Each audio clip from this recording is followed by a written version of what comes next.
Hi,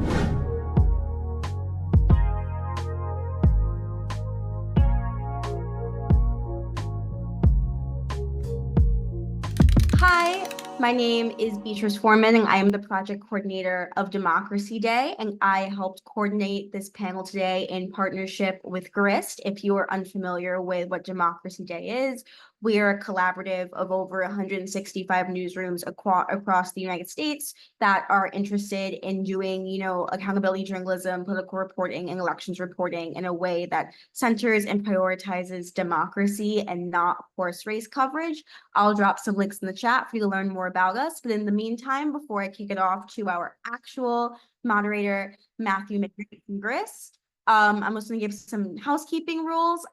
You are more than welcome to ask questions in the Zoom chat throughout the panel, of which I will gather those to kick off our audience Q&A at the end of the session. And then once those have been ran through, we will kick it off to you guys to ask questions live directly to us. So yeah, if you could all just take some time to drop in the chat, where you're from, where you work, what you cover, whatever, introduce yourselves to help orient this conversation.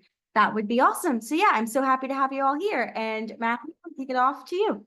Hey everyone. I just wanted to introduce myself. My name is Matthew McKnight, and I wanted to start by welcoming you all to our panel today, which is titled Covering Climate Change Before and Beyond the 2024 Election. I also wanted to thank Beatrice and all the folks at Democracy Day for bringing this together to talk about, how we cover climate change in the upcoming election and beyond, in the next presidential term. So just a little bit about Grist. Grist is an award-winning nonprofit media organization, and we're dedicated to telling stories about climate change, solutions for climate change, and a just future. Using the power of storytelling, Grist illuminates the way toward a better world, inspires millions of people, and shows that the time for action around climate change is now. And just as one upcoming note, Grist is about to launch a limited run newsletter called State of Emergency that will explore how climate change in the shape of extreme weather has upended elections and the political process itself, as well as investigating the solutions to ensure that everyone has a chance to participate in our democracy. And there will be a link to sign up for that newsletter in the chat. So to get to today's event, we'll focus on offering some tips for the journalists in the audience on how to incorporate climate change into your reporting, how to identify some resources for data gathering, and how to develop authentic relationships with sources. And so to get everything, Beatrice, I'll let you get us started with the introductions. Thank you. Well, we are joined by a very esteemed panel today, and you'll hear a bit about them in their own words.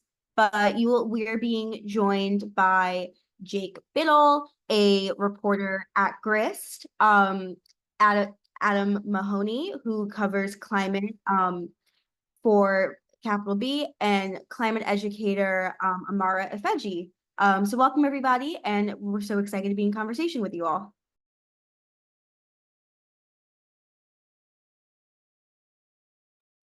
Okay, thank you, Beatrice. So how about we start with Jake and then go around for everyone to introduce themselves.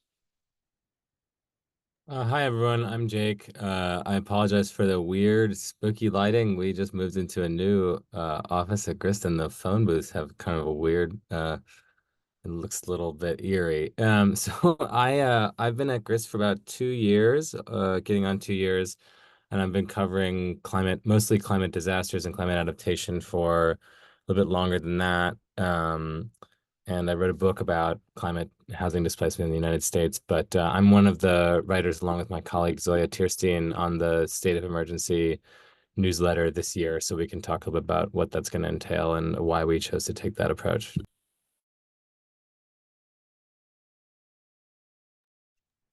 Hey y'all, my name is Adam. I'm the national climate reporter at Capital B, which is the only national nonprofit newsroom with an all-Black staff. I mainly focus on climate justice related stories. Been there for about 2 years, or a little over 2 years. Before that, I was at Grist doing EJ reporting. Based in New Orleans, grew up in Los Angeles, and lived in the Midwest for a bit. So I've kind of done the local, done the national, but primarily have focused on climate and environmental justice issues. Wonderful. Hi, everyone. My name is Amara. I use she, her pronouns. I'm calling in from unceded Wabanaki land in Scarborough, Maine. I work with the Maine Environmental Education Association as the director of policy. And in that role, I kind of marry grassroots advocacy, research, and policy to advance environmental and climate literacy and education. Really looking forward to this conversation today. Thanks so much. So to get us started and to help everyone get to know you all a little better, could you, for Jake and Adam, maybe think us a little bit about whether there's a particular story or stories that you all have worked on that we'll share in the chat that you have crystallized your approach to reporting on climate change, environmental justice, and all of that. Yeah, I mean, there's one in particular that I think is probably worth highlighting. And it's sort of like, I think shows why, or it was a sort of particularly good example of like why I think that Grist has done a good job with like sort of integrating like local and national like coverage strategies in the way we talk about climate change. After the West Maui wildfires last year, my colleague Anita Hofschneider, who lives in Honolulu, and I partnered on a piece about this developer named Peter Martin, he had bought like basically half of the West Maui territory and had sapped a lot of the aquifers and streams that would have been used to fight the fire. And so Anita went there and met him and met a lot of the indigenous activists who were fighting him. And I had done all this research on water and water rights and stuff, including in Hawaii. And so I was able to get all this data about how he used the water, and we sort of collaborated on that story, which I'll put in the chat, to do a pretty like locally oriented story, but it had national import because a lot of states in the Western United States and other places are obviously having similar conflicts over water rights and development. So I thought that was like a really neat, and it's sort of like an example, I think, of like all the strongest things that we bring to the conversation, and just sort of like all the different angles that you can take when you try to think about like covering climate change as an abstract concept. Like, how do you make that real for people? Yeah, for me, I think I would want to highlight a series of stories I did last year, where over a month, when I was still based in Los Angeles, I took a train trip from LA all the way down to Memphis, and then back down to Texas, stopping in about a dozen different cities, trying to like catalog the different ways that climate change and environmental injustices are impacting Black folks across the South. And I think for me, it really highlighted the fact that, everyone always says that any story can be a climate story, and that these connections can be made more broadly, but really when you're on the ground, particularly in the small communities that are kind of facing, bearing the brunt of the crisis already, oftentimes they're not articulating those connections in the same way. So I think like when I was in Memphis, for example, folks were constantly talking about like an increase in water bills, or, for the first time now they're having like regular boil notices and things like that. But people weren't making the connections to, the climate threats that are driving that when we're thinking about like the depletion of the water aquifer there. So really for me, that series kind of helped me get to the second and third issues when we're thinking about climate threats, and how to make those connections for folks in a way that, kind of outlines it plainly for the people that are living through the experiences, because they already see these things, but oftentimes the thread line is just not there. Cool. Thank you guys so much. You're already starting to hit on some of the important themes for the day. So just to bring Amara into the conversation some more, could you talk about maybe a particular book or text or some kind of lived experience that was similarly foundational to how you think about climate change from a local perspective, and what kind of connections that you see between the climate crisis and your work in social justice? Yeah, absolutely. I don't necessarily have like a book or a text, but I think a lot of what journalism is storytelling. So I do have a story that was really impactful for me. When I was, I think, about 16 or so, I went to a gathering for the organization I currently work with.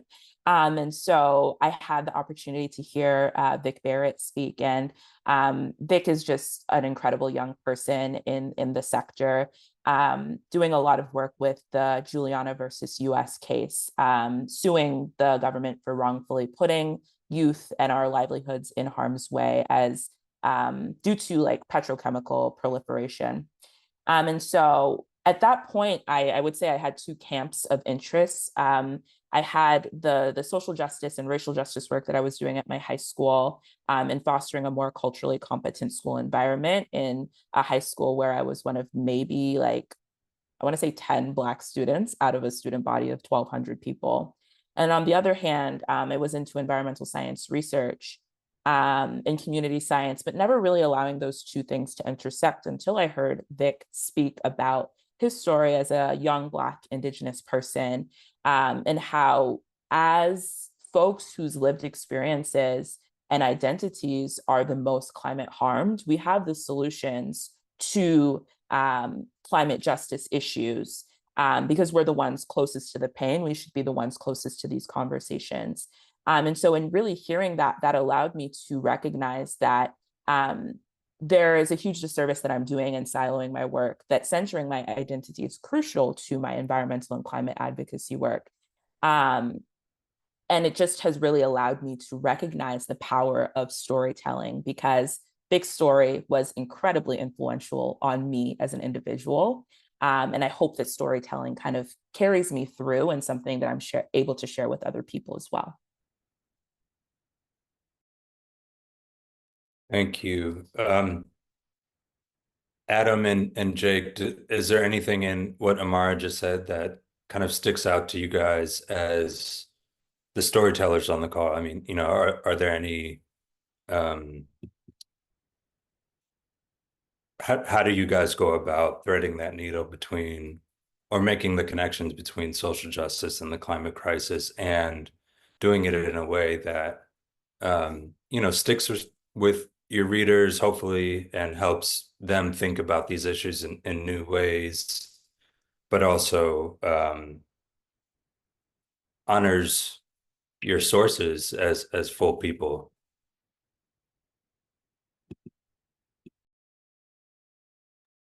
Yeah, I mean, that's a really, really good question, I think. And it's like kind of it's one of the main things that you have to work with, like as a reporter, is that, like, like Adam was saying, like people think far more about like boil water advisories than they do about aquifers or like ice caps melting or something. And like you have to tell their story, and you as the reporter have to, like, honestly and with integrity, make connections to larger issues, but without like feeling like you're like speaking for them or like ventriloquizing people, I guess. And so I think, like what Amar said too, like I think, like part of like journalists' work is like to be really, really focused on like making, all the details of those connections, like making sure that we understand them and making sure that we think about housing issues and health issues, et cetera, as being climate issues and vice versa. And I think like the more we like know about those things and the more we expose ourselves to like communities that are like dealing with those things and learn about those places, then like the more accurately and like intelligently and with integrity we can make those connections, if that makes sense. But I think you're pointing to like the central thing, which is like climate change is connected to every other issue, but like people don't always make the connections in either direction. And so like that's like a big part of our work, but it's not always easy to do. Yeah, and I would add one of the things that I've noticed over the last couple of years, I think particularly under the Biden administration, giving climate change and environmental justice, such a strong footing in terms of policy, that, like, quite frankly, folks are also kind of tired of the climate angle all the time, and the doom and gloom of it. So I think we can also tell these stories, and get at the heart of the climate issue without having to kind of stuff it down people's throats.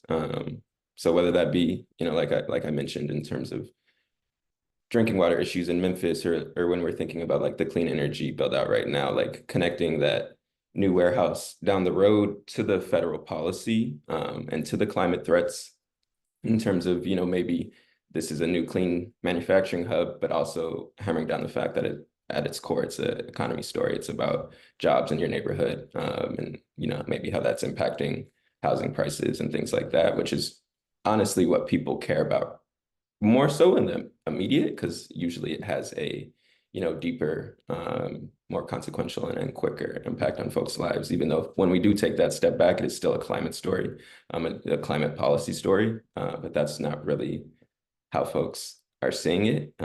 So yeah, just continuing to bridge that thread there. Have either of you had any feedback from readers or even, colleagues about a particular story that you've worked on that helped them like reorient their thinking, or made connections that they didn't see, before then?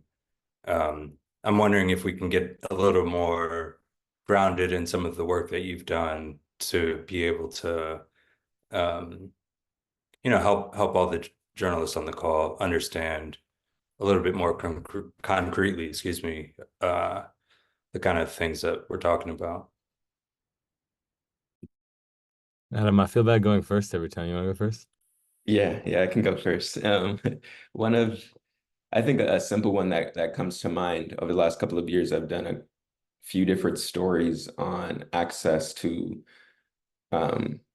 biking and just like generally safe walking pedestrians, and Black communities across the country. There's been an uptick since the pandemic in deaths in Black and Brown communities, pedestrian deaths, and also, car crashes and things like that. And when you take a step back, you can obviously see that that's a climate story, right? Because in the same communities, this is where folks are disproportionately exposed to diesel pollution, from vehicles, and at the same time, they don't have sidewalks, buses, bike lanes to use any other alternative form of transportation.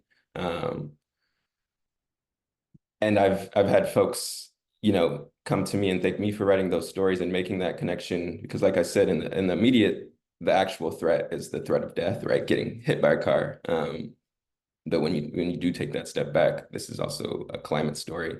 And I think the general like urbanist conversation is really big on social media right now. And when we think of like who is, spearheading that, it's usually like the white men doing that work. But folks are on the ground are deeply impacted by this and then see it in their lives every day.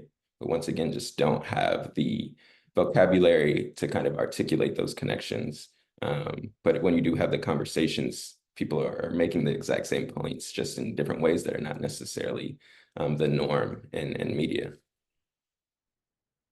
Yeah, I mean, I think along the same lines, like I think the probably the stories that I tend to get the most feedback on, and it sort of was surprising to me at first, just the same as it was surprising to me that I was even writing them. But like I've written a bunch about insurance, like homeowners insurance. It's like the number one.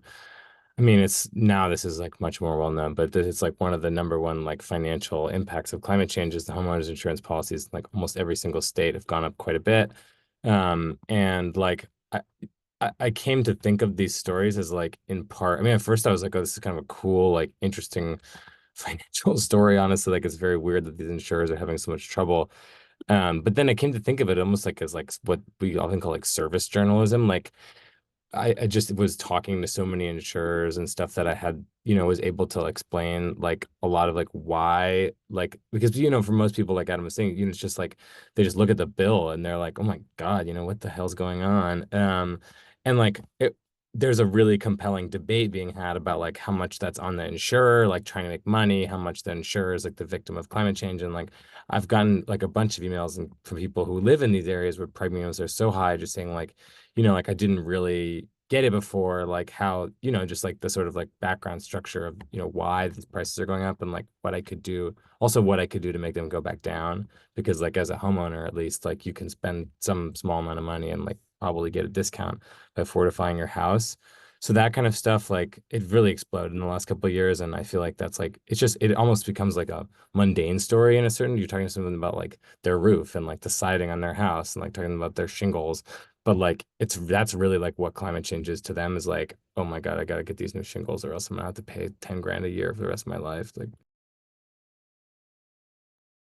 Yeah, those are really, I think, really illustrative of, what I'm hoping to bring out in the next portion of our discussion, which is hearing kind of both sides of more practical elements about developing sources, and developing relationships with those sources, that, as we mentioned before, are authentic, with the communities, with the people that you're, trying to elicit information from. But also, I want to ground this part of the conversation, in, what's going to happen in a few months, the upcoming election. The campaign cycles are ramping up all over the country. And so, as we talk about some of these practical tips, uh, I hope we can kind of keep that in mind. And so to get started with this part, Amara, from your vantage point as, a community advocate, do you have any tips that you could share with journalists for how to develop those, um, authentic relationships? I think in one of our earlier calls, you were attuned to, what you call extractive kind of engagement with journalists. And so how does a young or even an older journalist avoid doing that? Yeah. And also, could you say a little bit more about what you meant by extractive? Yeah, absolutely. By extractive, like journalism or like extractive like source generation, I really mean just like an individual who has a story in mind, not doing the work of building a relationship before making an ask. That the sole intent or reason of communicating with a person or quote unquote like caring about an issue is one, the issue is someone is reporting on it, and two, is because they want that person's story or perspective or lived experience. And when I'm thinking about who I share my story with and who I share my work with, I never want to do it with that kind of individual. How is it that me as someone in the community sees that somebody actually cares about what I have to say? Is that person just shows up. This isn't necessarily in the realm of climate, but more so in the realm of social justice. Is when I was first starting to do organizing work in my school, when I was back in high school. I had a news article piece in Maine's second largest newspaper, the Bangor Daily News, just about me and some other students, our lived experiences facing racism in our school district. And I and another student of the school district, we had talked about our lived experiences. And basically with the school board, everything fell on deaf ears. They didn't want to hear anything. But this particular person who I had seen at other school board meetings, who just continued to show up, education was her issue that she really cared about. She did a lot of education reporting, so she just continued to go to school board meetings, had noticed that this was a continued thing that people had always shared about, was around how this is not the most conducive learning environment. And that's when she just said, hey, I have been covering this. I have been interested in this for a while. I'd just love to have a conversation with you. She didn't actually ask us to write an article until maybe a month later. But she was just there to be another voice in the room. And I would very much so, in the case of climate, in the case of environment, I think that is the same thing. If there is especially in local issues, if there is a city council meeting, or maybe it's a legislative hearing, that always covers the same issues, kind of the same people will always go to that, and they'll always kind of express the things that they're concerned about, the things that they want to see made better. And I think that is a potential avenue. If you're showing up and you're consistent, other people will notice that as well. And that's when trust can start to be built. And honestly, with that as well, is when we're making relationships, especially with people that we're trying to get their stories, their perspectives, and lived experiences, not really coming in with an agenda, really allowing for relational work to take precedent over the task itself. And I know that's kind of tricky to balance when there's a deadline that needs to be made, but I think that having trust as the foundation to every story just makes for a better story overall. Thank you, Amara. So I liked a lot of what you were saying, about just showing up to community events that you might be interested in, being consistent so that people recognize you have some kind of basis of who you are and what you're about. And then also being open to a given person, without, like you said, prioritizing, getting a certain quote over just understanding who they are and what their story is. Adam and Jake, for whoever wants to go first, does any of that resonate with some of your approaches to developing sources? And then I also like to put maybe a finer point on it. I wonder how you deal with working in remote or like reporting stories around the country. Like in that regard, how do you develop sources from afar?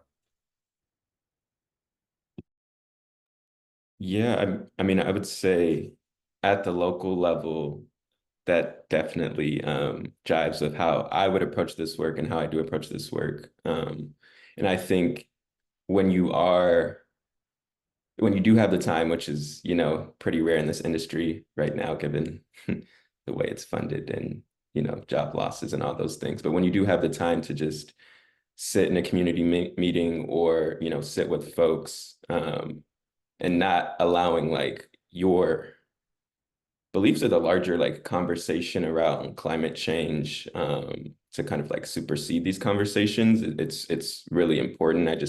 I think of one particular instance when I was doing a story in the neighborhood that I grew up in Los Angeles, which is home to 4 oil refineries and has the largest concentration of oil production west of Texas. Growing up, I had a certain set of beliefs around the oil industry there, and then seeing the way that it had like consumed a lot of the folks' lives, a lot of folks that I cared about. But also while I was doing that story, and when I had the time to just sit down with folks and to understand their connections to the oil industry, despite whatever health outcomes, but just like really at the end of the day, like that is what is putting food on the table for folks, and that's why there are certain resources in the community. And learning how to balance 2 truths at the same time, which is easier done when you do, or when you are able to make those connections with people and to take the time to sit with folks and to understand their story in a way that oftentimes, like when folks are parachuting into communities, they don't have that time or resource. But when I take a step back and I'm doing national reporting, I think the number one tip, and one of the ways that I've found a lot of sources and even community sources, is one, starting with like conversations with researchers who are doing this work, right, and who have been publishing studies. One, generally because they usually have a expertise on certain geographic areas and have connections with people on the ground in these places. So building sources off of those connections. And then I've gotten lucky a couple of times with scientific studies that have like character-based case studies. And getting permission from these researchers then to talk to some of the folks that participated in the studies, or some of the folks that on the ground that they worked with and talked to as they were doing that work. And then just like regular check-ins with people. It doesn't always have to be for a story. And I think that helps, kind of limit that extractive feeling that a lot of national reporters, sadly do.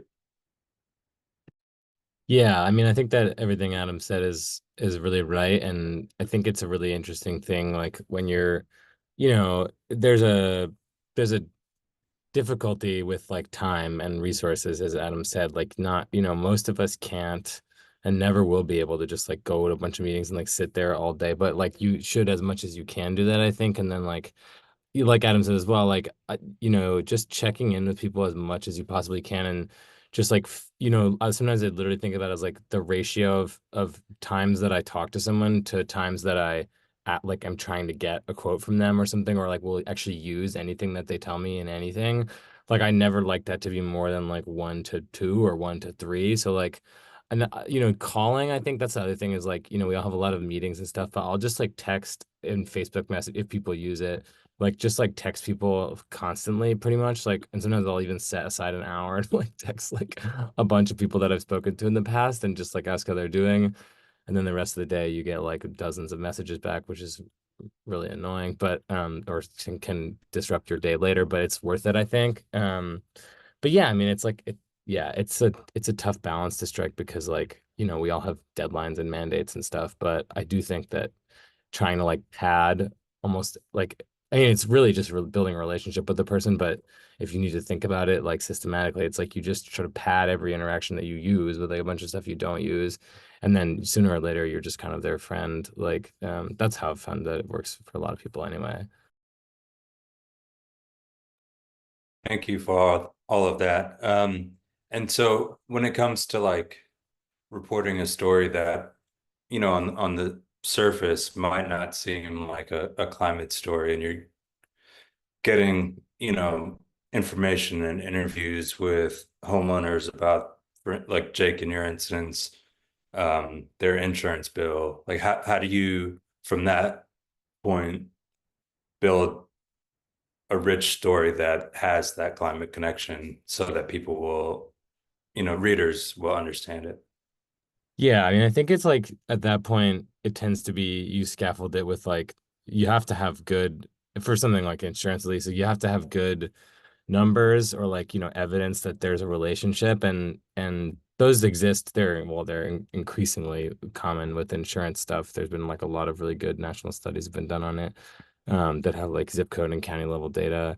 But then, you also have to find somebody, and it's usually like a researcher, like Adam said, or like an academic, or sometimes somebody who has like a policy relationship, like they're like a lobbyist or they're like an advocate, like, and you have to find people who can kind of buttress it by like speak, like, articulating that relationship in plain language. That's like the simplest way to do it, right? Is you find like empirical evidence, and then you get people to talk about that relationship who are thinking about it, right? So like, in the ordinary, like sort of like, I mean, this is not the way that most of us do it, but in the ordinary, like sort of traditional like newspaper model, you'd find someone who says that like it's good that like insurance prices are going up because insurance, maybe you find someone that's usually an insurer, and you find like an advocate who's like it's really bad, and then you let the reader read that. I mean, obviously we don't really think about it that way, but like you have to have the data a lot of times for that, and then like some people who can speak to that relationship. And even with those people, I should say as well, like what Amara was saying, like it's not just like ordinary people who you meet on the street who you should do that like not extractive relationship with, like in terms of like not always speaking to them for a quote and stuff. Like I find people who are academics and stuff and advocates, like I like to do the same thing with them, because it's just like better. Like it just helps them understand you better, helps you understand them better. Like it's just better when all the relationships are fluid, even when people are even when their occupation is to talk to the media, right? Like it's still better to do it that way. And so, looking forward to, as I said, we're approaching even more packed news cycle than we're used to. How are you all thinking about connecting all this background and expertise that you've developed on climate reporting, authentic sourcing? How are you all prepping for the next few months and connecting any stories to the upcoming election? I can jump in. Not necessarily from, again, a journalistic perspective, but as somebody that does grassroots work and has done like electoral work, I think just really honing on the fact that the election is something that should be regarded as like a potential for climate action. I don't think a lot of people actually make that link, but it makes a lot of sense that when we have people in office who regard the climate crisis as something that needs immediate attention, that are ready to vote for policies that are climate action oriented, then we're going to make climate progress. And so I think just continuing to have that framing for people. I think that this time of year, I start to see like a lot of scorecards around the environment and how just people's track records are. I think that that is something that will equip people with the information they need to making a really informed decision about what they want climate action to look like as far as politics go. Yeah, the scorecards you mentioned, Amara, those are some good resources.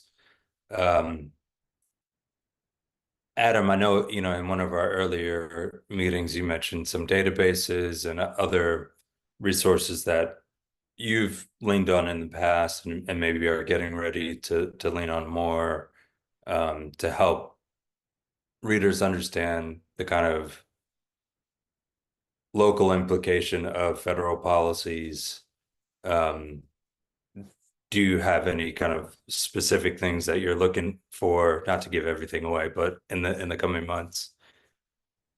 Yeah, I mean, I think the big thing that I've been focusing on and will continue to focus on is Justice 40, which is kind of like the cornerstone of the Biden administration's justice-oriented climate policy. And I think most folks are aware, but just like it mandates that 40% of benefits from climate spending is felt by communities deemed disadvantaged. So like as I've been doing that reporting, the White House has a database that kind of maps out all of its quote unquote disadvantaged communities. It's the climate justice and economic screening tool, which even if you're not like doing Justice 40 oriented reporting, I think it's just a helpful tool in like placing all of the economic and like social factors that are dictating like a community's like life outcomes. It kind of breaks it down in a pretty extensive way. And I know the White House is also tracking projects that have been funded by the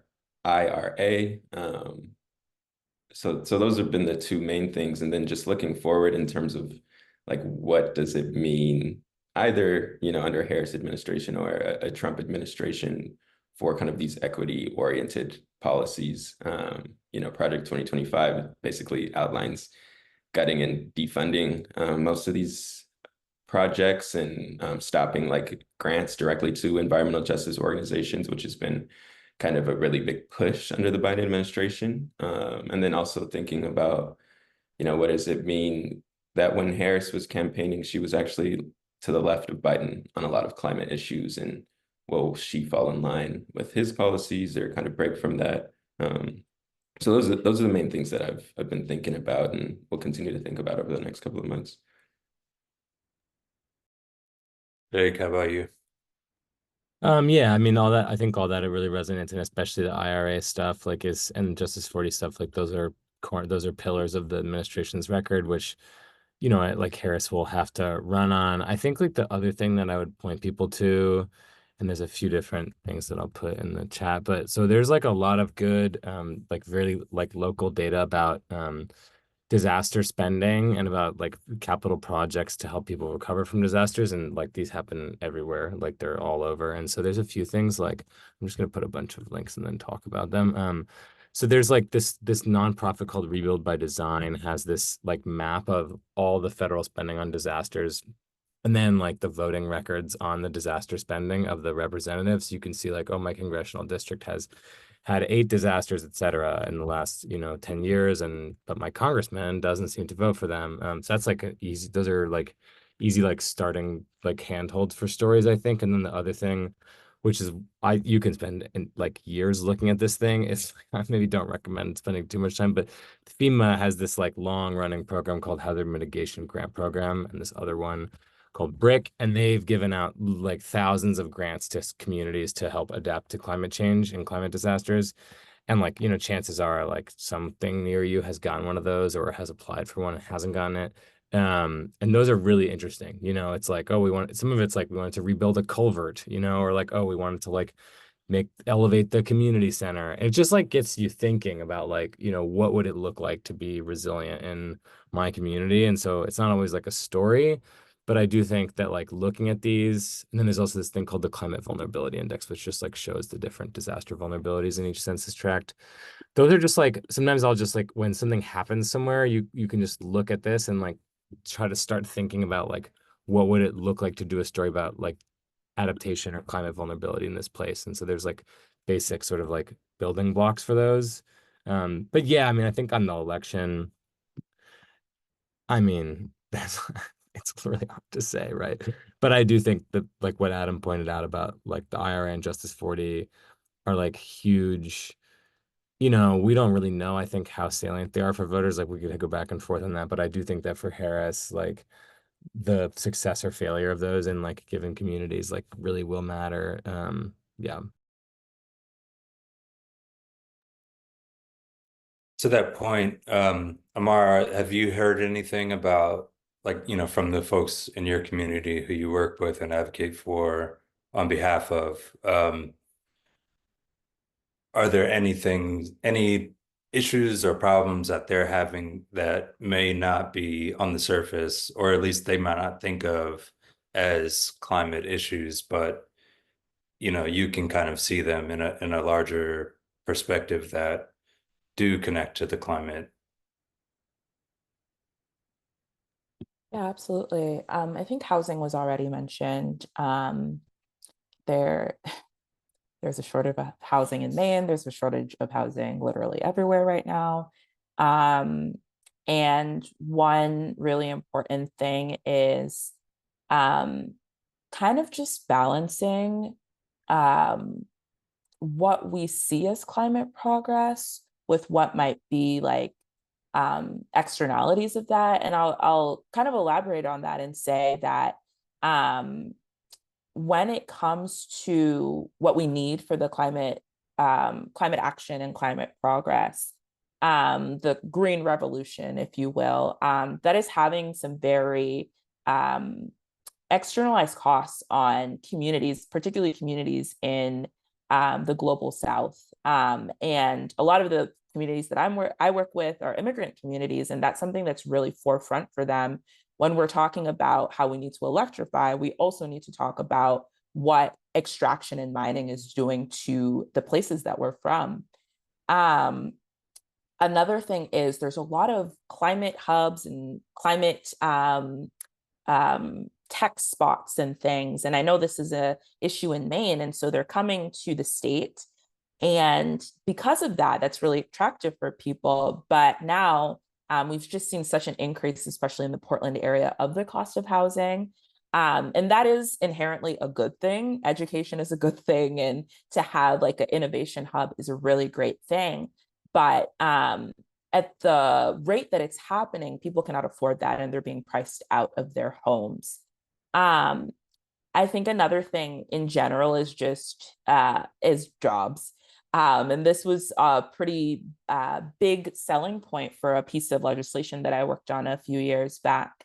around climate education, if there is climate education, we made the case to legislators that students in Maine will be more likely to fill the workforce gap we have of, I want to say about, I think we have a workforce gap of about 100,000 people in Maine that we need to fill. And so climate education is just one way to get there, learning about green jobs and things of that sort. So I would include like climate colonialism, housing, and jobs as well.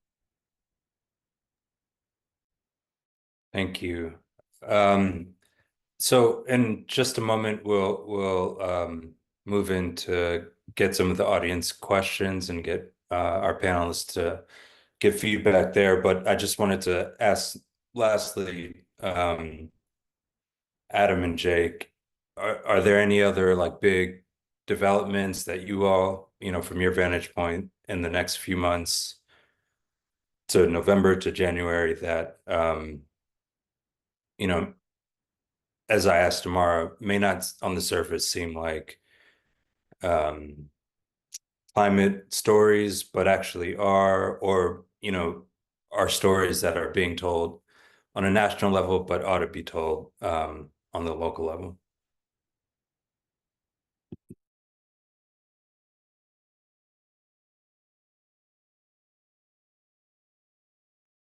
Man, I just think the one would be like, and I think this was actually brought up in the chat maybe somewhere, like inflation is I mean, you almost don't even really want to talk about this as a reporter because it becomes so like ridiculously politicized, but like inflation, food and price, like food and energy price inflation are like the two most volatile kinds of inflation. And then you add like homeowners insurance and cost of housing and stuff, like those are the core factors that have driven inflation over the last couple of years. And there's like really, really good evidence that commodity price inflation and housing stuff is really driven by climate change, especially like in specific areas that are very disaster prone, or that like, rely on like vulnerable commodities. So I think like that, I mean, it's been made, the connection's been made already, like it, but it's, and people know this to a certain extent, or they don't and they won't, but like I just like it is true. And like I think when we talk about this kind of stuff, we talk about like the big marquee political debates like in this country, like we can't ignore that, and like it probably shouldn't be forgotten, I guess. Yeah, and the only thing I would add, and Jake has literally written a book about this, but just the ways that how climate change is impacting the economy in terms of housing, bills and whatnot, and how that's also dictating movement and migration of folks. I mean, we just like thinking of Houston, the fourth largest city in the country, there was just a pretty big survey last year that found like 60% of folks living in the city have actively thought about moving because of the grid failures, which is a direct result of, climate threats, severe weather and things like that. So just taking a look, at a local level, what that might mean for your community in terms of like a fluctuating population and how that is driven then on the other end, by costs that have a direct connection to climate change. That's been something that I've been thinking about on the reverse end as, Black folks continue to move to the South in pretty large numbers, and what that means over the next, in the immediate future, but over the next decade or so. Thank you all so much. And thank you for all the expertise that you've shared throughout the panel. Just as a programming note, Beatrice, should I be reading out the audience questions? I got them. I compiled them in a little list. So we'll now be moving into our audience Q&A. We have 3 questions queued up from the Zoom chat. And then after that, with any remaining time, we will kick it over to you guys to ask them directly to our panelists. So our first one was asked very early on from user GMoke. They said the 2 biggest issues for Republicans seem to be immigration and inflation, both of which will be increasingly driven by climate chaos as time goes on. How can we cover this in a way that helps spur any necessary social, political, or economic change? Yeah, I just wanted to highlight One thing that I really appreciate when I read news sources is having just hope and examples in local communities. I think that that just gives me a lot of inspiration and fuels me as like somebody in the community to continue to do this work. And on that note, I will share for immigration in particular, we have a really exciting initiative here in Maine where folks like my family and other immigrants, because of environmental and conflict issues, come to this country. And so what happens is that their degrees now become a lot of times null and void, and they have to start all over again. And so the adult education program in Portland actually partnered with a huge solar energy provider in the state to have a returnship where they had about, I want to say almost 50 people apply for 8 slots. And these people were engineers and had other technical backgrounds in their home countries, went through this program, and now they have really awesome, well-paying and unionized jobs in the climate sector. And so as someone, again, in the community, those are the kind of stories that I want to hear about. People are being displaced both internally within the US and externally.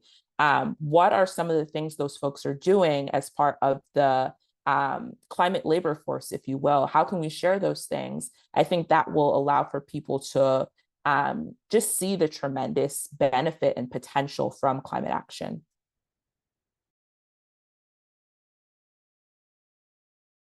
Anything else you want to add, Jake or Adam?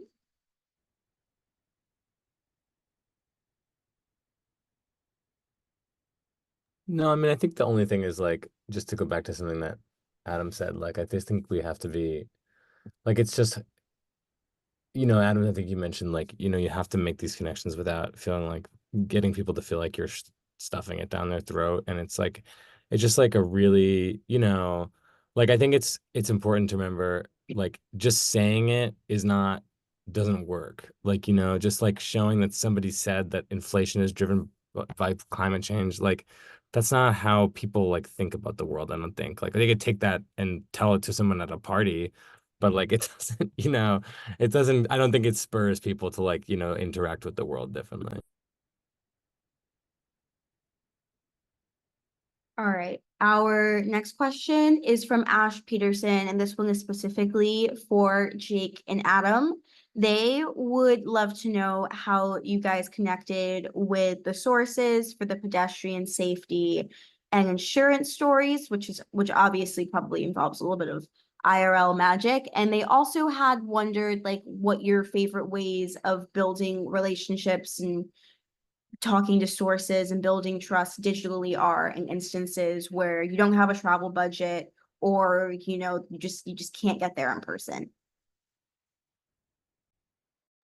Yeah, I can take a stab at it first. I think for that pedestrian safety stories in particular, it was a mix of, relying on studies and researchers and also doing that kind of on the ground reporting. Just I've over the last year and a half have done a lot of door knocking, which is not always the most exciting way to do this reporting. And, usually means you're outside in the heat for 3 hours and maybe talking to 1 or 2 people. But what I've found is like when you do that work, you get the best stories, and the folks that are like actually receptive to those conversations, usually have lived through these oftentimes deeply traumatic, but also, I mean, really, really interesting stories that they can share with you. So that's really that combo, that sweet spot that I've found. And then what was the second half of the question? Sorry. About in instances where it's hard to reach people in person, or say you're a national reporter and you don't have the travel budget to, go there in person, how can you do that same trust building and source gathering digitally?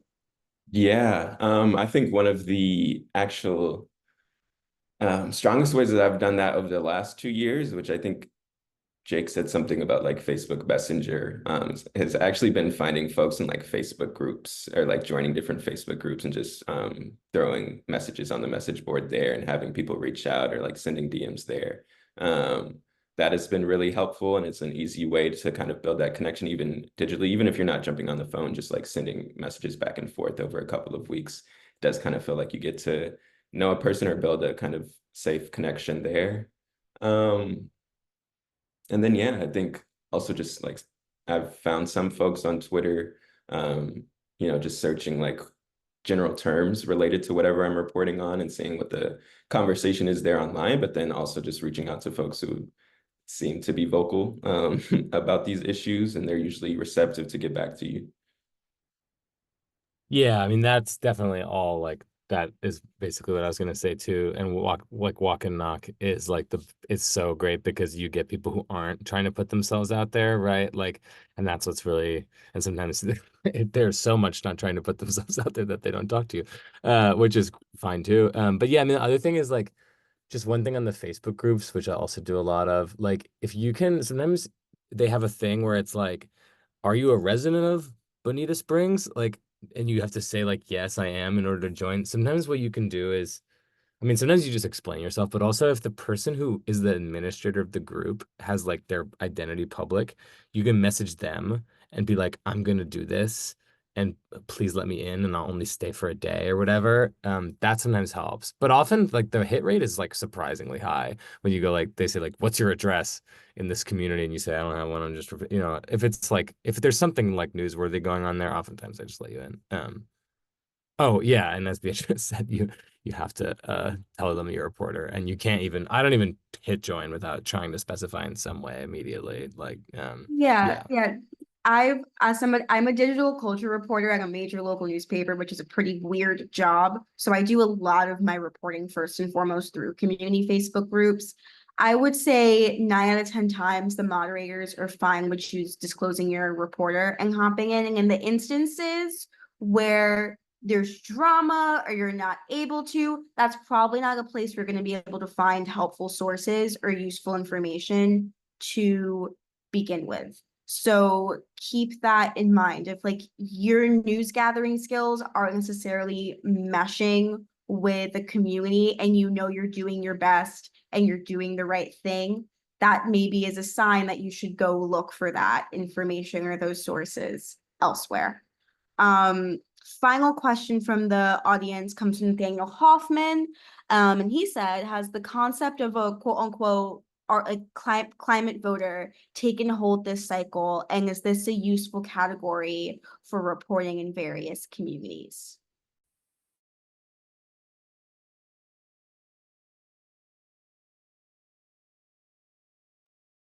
I will say, with my state perspective, of course, it definitely has in Maine, and it's been a thing for a few years now. There's two actual organizations that are just focused on the intersection between like electoral politics and climate. I'd love to get a national level perspective on that, though. I mean, yeah, I mean, yeah, you meet fewer of them than you would like in doing report. Just like I don't know, the polling shows it's not the most salient issue for most voters, right? Like we can't get around that. And I'm sure like in places like Maine, it is actually way more salient. Like it's just true that more people are thinking about it there, and there's other places where that's true as well. But like I do think that also the other thing is like public awareness of these issues has never been higher, and like people's like awareness of how it intersects with their lives has also never been higher. But I just think that like the current political landscape is such that it's just not the deciding factor in a lot of people's votes at the presidential level. Of course, at local level that could be different. But it would be very case by case. That's the only thing I could say on that.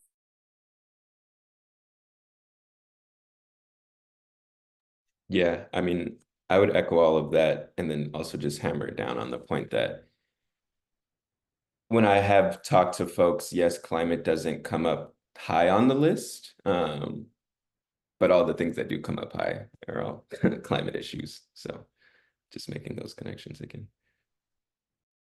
All right, we're right up against time, but if anybody has one quick final question they'd like to ask, speak now.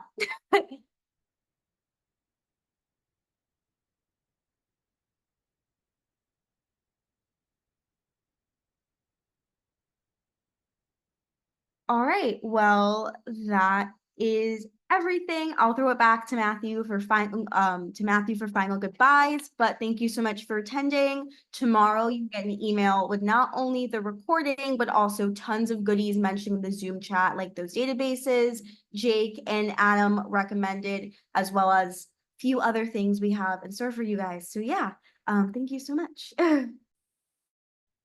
Yeah, so thank you to all of you all for joining today. And thank you to all of the panelists, Samara, Jake, and Adam, for taking some time out of your busy days to share that wealth of information and all of your insights.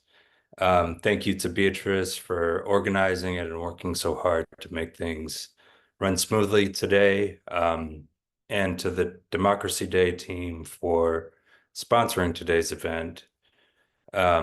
We'd just like to remind everyone to follow along with Grist's coverage of the election cycle and how climate change is impacting our democracy. Please be sure to sign up for our weekly newsletter, State of Emergency, and you all will get another reminder of that link in the follow-up email. Thank you all. Thank you. Bye, guys.